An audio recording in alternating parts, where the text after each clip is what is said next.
नमस्कार साथियों, एक बार फिर से मेरे YouTube चैनल पे आपका हार्दिक स्वागत है। आज 21 जनवरी 2023 की प्रमुख खबरों की बात करते हैं। कल वीडियो अपलोड नहीं हो पाया था, तो उन खबरों को अभी देख लेते हैं। सबसे पहले बात करेंगे INS वागिर की। आपको पता होगा, पहले भी ये शब्द सुर्खियों में रहा है। INS वागिर जो है वो एक प्रकार की पनडुब्बी है, जो भारतीय नौसेना के बेड़े में पहले भी शामिल जो है वो की जा चुकी है, और इस समय ये 5वीं पनडुब्बी जो है वो सम्मिलित की जा रही है, जैसा कि आप चित्र में देख पा रहे हैं। 5वीं पनडुब्बी है, तो प्रश्न ये बन सकता है कि INS वागिर क्या है। तो ये पनडुब्बी है और इसका निर्माण पूर्णतया स्वनिर्मित भारत के अंदर ही हुआ है, मेक इन इंडिया कार्यक्रम के तहत। मेक इन इंडिया कार्यक्रम के तहत मुंबई के मझगांव डॉक में इसका निर्माण हुआ है। और इसकी सबसे प्रमुख जो विशेषता है वो ये है कि ये समुंदर में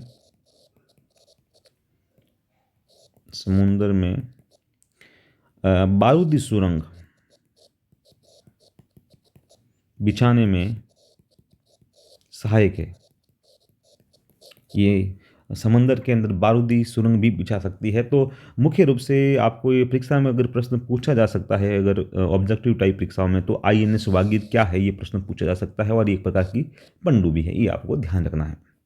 और इसकी खासियत क्या है कि ये समुंदर में बारूदी सुरंग बिछा सकती है, और उसके अलावा इसका निर्माण जो है वो मेक इन इंडिया कार्यक्रम के तहत मुंबई की मझगांव डाक में किया गया है।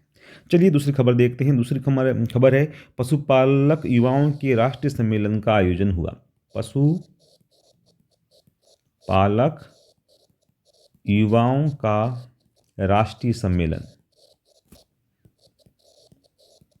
ये राष्ट्रीय सम्मेलन है, इसलिए काम की चीज़ें कहाँ हो रहा है? गुजरात में। कहाँ आयोजित किया गया है? गुजरात में। तो हमें ये खास करके ध्यान रखना है कि पशुपालक युवाओं का राष्ट्रीय सम्मेलन कहाँ आयोजित किया गया। तो इसका उत्तर होगा गुजरात। जैसा कि आप चित्र में देख पा रहे हैं, गुजरात के अंदर पशुपालक युवाओं का राष्ट्रीय सम्मेलन आयोजित किया गया है। आगे वाली बात देखते हैं। अभी भारत में आपको पता ही होगा, G20 की अध्यक्षता भारत कर रहा है इस समय।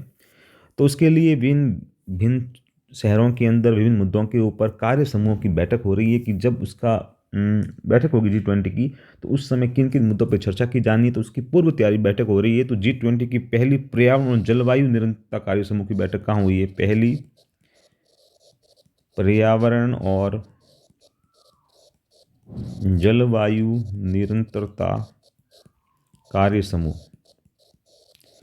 की बैठक कहाँ हो रही है? तो ये आपको बेंगलुरु याद रखना है।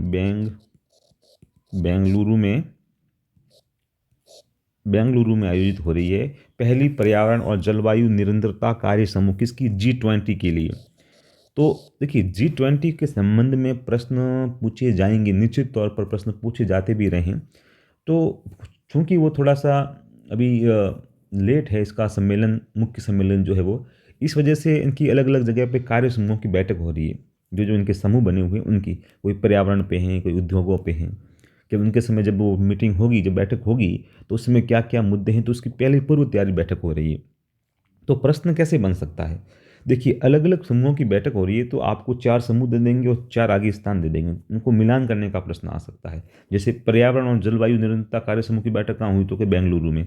तो वो आगे से कॉलम दे देंगे। तो हमें मोटा मोटा ये याद रखना है कि पर्यावरण और जलवायु निरंतरता कार्य समूह की बैठक कहाँ हो रही है? बेंगलुरु के अंदर। ये खास करके अपन को ध्यान रखना है। आगे देखते हैं, एग्जाम वॉरियर अब 13 भाषाओं में उपलब्ध। अपन को इतना याद रखना है कि एग्जाम वॉरियर क्या है।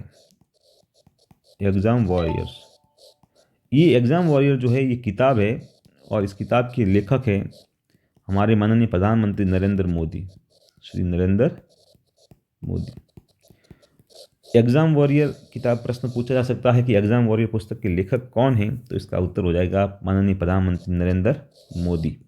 उन्होंने ये किताब लिखी है, और ये किताब जो है 13 भाषाओं में उपलब्ध है, 13 भाषाओं में। तो ये भी हमें ध्यान रखना है। प्रधानमंत्री 23 जनवरी को अंडमान और निकोबार द्वीप समूह के 21 बड़े अनाम द्वीपों का नामकरण 21 परमवीर चक्र विजेताओं के नाम पर करने का कार्यक्रम। देखिए, आपको पता होगा कि भारत के जो अंडमान निकोबार द्वीप समूह हैं, इनके जो द्वीप हैं छोटे छोटे, उनके नाम भारत के महान पुरुषों के नाम पर भी किए गए हैं। जैसे कि ये देखिए आप, रॉस समूह जो था, रॉस द्वीप समूह, जिसका नाम सुभाष चंद्र बोस के नाम पे रखा गया?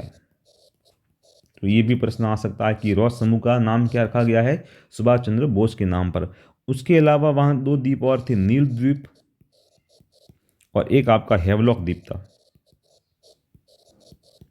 इन दोनों का नाम भी बदल दिया गया है और एक का नाम शहीद द्वीप रखा गया है और एक का नाम स्वराज द्वीप।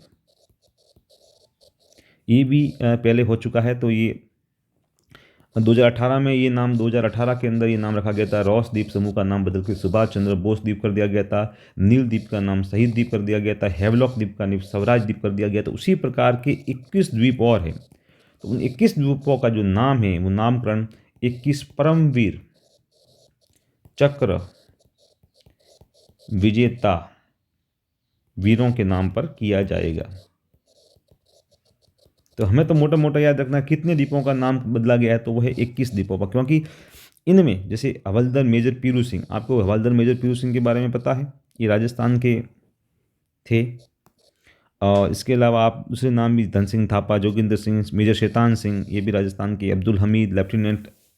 तो इस प्रकार के जितने भी वीर थे, परमवीर चक्र विजेता थे, उनको उनके नाम के ऊपर इन द्वीपों का नाम रखा जा रहा है। तो रॉस द्वीप समूह सुभाष चंद्र बोस, नील द्वीप का नाम शहीद द्वीप, हेवलॉक द्वीप का नाम स्वराज द्वीप और 21 द्वीप समूह और हैं जिनका नाम इन वीरों के नाम पे रखा जा रहा है। तो ये बड़ा काम का प्रश्न है, पूछा जा सकता है। भारत की अध्यक्षता में G20 स्वास्थ्य कार्य समूह की, जो कि आगे हमने बात की थी पर्यावरण की, तो उसी प्रकार से G20 की स्वास्थ्य कार्य समूह की बैठक कहाँ हो रही है? तिरुवनंतपुरम में। तिरुवनंतपुरम के अंदर स्वास्थ्य कार्य समूह की बैठक हो रही है और पर्यावरण की बैठक बेंगलुरु में। तो हमको ये खास करके ध्यान रखना है। इस प्रकार का केवल छोटा सा प्रश्न आ सकता है मिलान करने का भी, कि स्वास्थ्य कार्य समूह की बैठक कहाँ हुई थी? तो तिरुवनंतपुरम में हुई थी। तो इस प्रकार से ये कुछ मोस्ट प्रश्न थे जिनको अपन ने देख लिया है। अगले वीडियो में आज शाम को हम और देखेंगे आज की 22 तारीख की कौन कौन सी प्रमुख खबरें हैं, उनके ऊपर क्या क्या प्रश्न बनते हैं। तब तक के लिए दीजिए इजाज़त। धन्यवाद।